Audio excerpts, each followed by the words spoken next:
All right, this is a video for Keeping It Fresh Chapter 2. Keeping It Fresh is a way that we're going to make sure that students are keeping up to date on all of the chapters we've learned so far in 6th grade.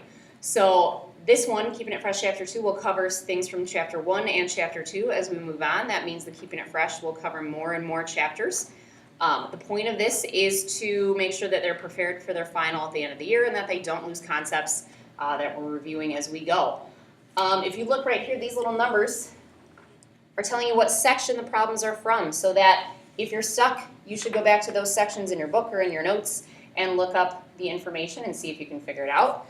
This video is meant to be used as a way to check your answers so that you can make sure you turn in this Keeping It Fresh and get a good grade because your answers are correct, and to also help you with problems that you're stuck on. It's not meant to be a way for you to just fill in all your answers and not actually try to do the math yourself. That won't prove beneficial when it comes to the end of your final exam. All right, number 1, find the value of the power 8 to the third. Value tells us what it's equal to. So 8 to the third, remember, means 8 times itself 3 times. So 8 times 8 would give you 64.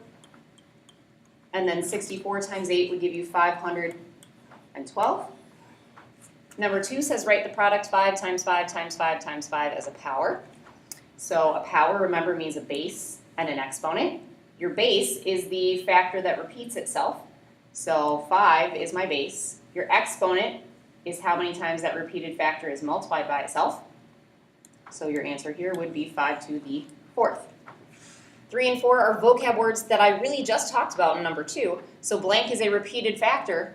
Repeated factor here is 5. 5 is the base. Number 4, blank tells how many times to repeat the base or the factor. Well, this tells me how many times to repeat the base or the factor, and that's called the exponent. Number 5 is from section 1.3. What does each letter stand for in PEMDAS? The math terms, not the terms like purple elephants may destroy a school that help us remember these letters. So P stands for parentheses. E stands for exponents. M stands for multiply. D stands for divide. A stands for add. S stands for subtract. Now remember, multiplying, dividing, it should be done whatever comes first from left to right. And same thing for adding and subtracting, whatever comes first from left to right. You'll see that pop up in the next few order of operation problems we do here.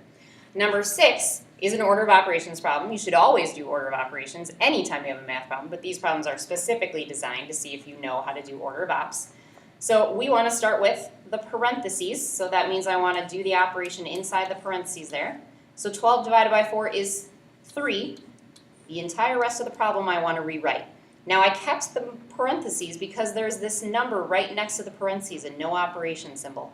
When that happens, that means we need to multiply. So if I didn't keep the parentheses there, that would look like 63, and that's not what I should do. I want to multiply 6 times 3, although not yet. Right now I have adding, multiplying, subtracting, and exponents, so what I want to do next is exponents. 8 to the second power means 8 times 8, and that's 64. Now I can do some multiplying.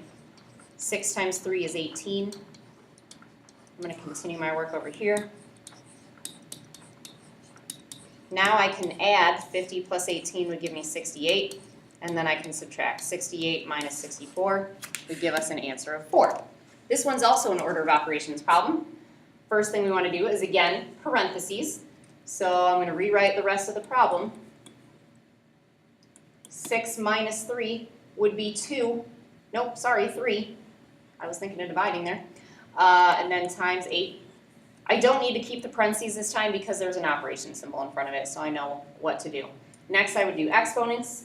So 3 to the second power is 9 plus 12 divided by 3 times 8.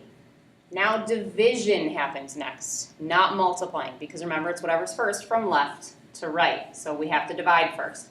So 9 plus 4 times 8. Then I can multiply. 4 times 8 is 32. And 9 plus 32 is 41.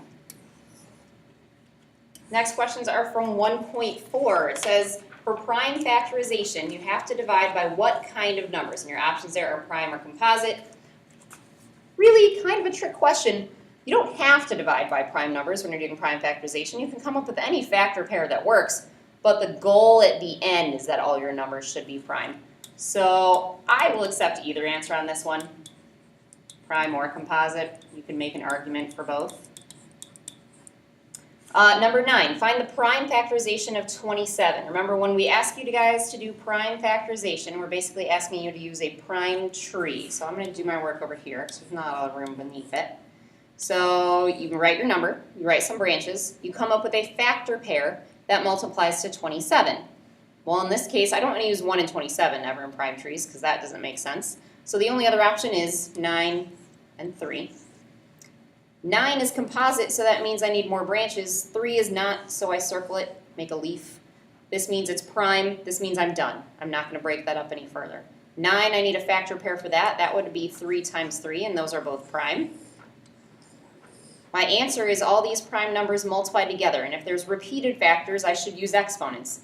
So since I have 3 3s, I'm going to write my answer as 3 to the 3rd power. 60. You have a lot of options with 60. With 27, we didn't.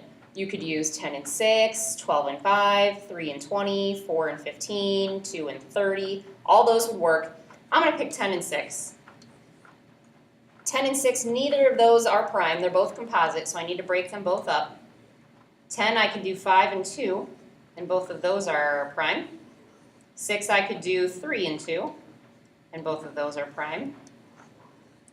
So now I want to look at my answer here and go, all right, I have 2 2s, so that would be 2 to the 2nd power, times, I have 1 3, so I can just write that as a 3, times, I have 1 5. So 2 to the 2nd times 3 times 5 is the prime factorization of 60. Number 11, you have 16 yellow beads, 20 red beads, and 24 orange beads to make identical bracelets. What's the greatest number of bracelets that you can make using all the beads? We want to find the GCF here. So remember, a way you can find GCF is, I call it the cake method, Mr. Mo calls it something different, but I think you guys will recognize it when you see it here. So 16, 20, and 24. You want to come up with a number that divides in all 3 of those numbers in this case. So 2 would work. And kind of like prime trees, there's more than one right way to do this. So 2 divides into 16 8 times, into 20 10 times, and into 24 12 times. I can keep going. There's a number that divides into 8, 10, and 12, and it's 2 again. 2 divides into 8 4 times, into 10 5 times, and into 12 6 times. There is no number other than 1 that divides into all 3 of those. So remember, your GCF is these numbers on the side multiplied together. So 2 times 2 means my GCF is 4, and remember it's a word problem, so include units, labels. I can make 4 bracelets. Number 12 says you decide you want to help more around the house. After all, your parents do a lot for you. You decide that every 4th day you will fold the laundry, and every 10th day you will wash the dishes.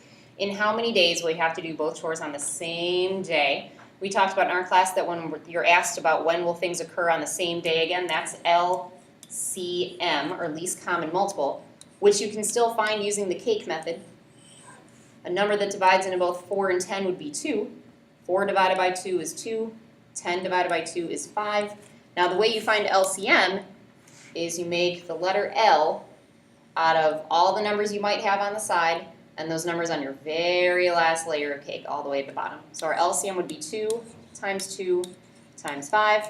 Well, 2 times 2 is 4, and 4 times 5 is 20. So in 20 days, you'll have to do both chores on the same day again. 13, we're now into chapter 2. I haven't been really telling you guys about what chapter in for a while here. So 2.1, right? It says, I want to buy ribbon for all my soccer teammates to wear in their hair. 1 package of ribbon is 2.5 feet. How many feet of ribbon do I have? So you do 2.5 times 10, because you have 10 packages and 2.5 for each, so that's a multiplying problem. Change that mixed number to an improper fraction, so 2 times 2 is 4, plus 1 is 5. Make 10 an improper fraction as well, so 10 over 1. You can cross reduce. 2 divided by 2 is 1, 10 divided by 2 is 5, and then multiply straight across. 5 times 5 is 25, 1 times 1 is 1. So 25, and what's our label? Look at the question if you can't figure it out. How many feet? So 25 feet is our answer. This ends part 1 of the video. See part 2 for the rest of the questions.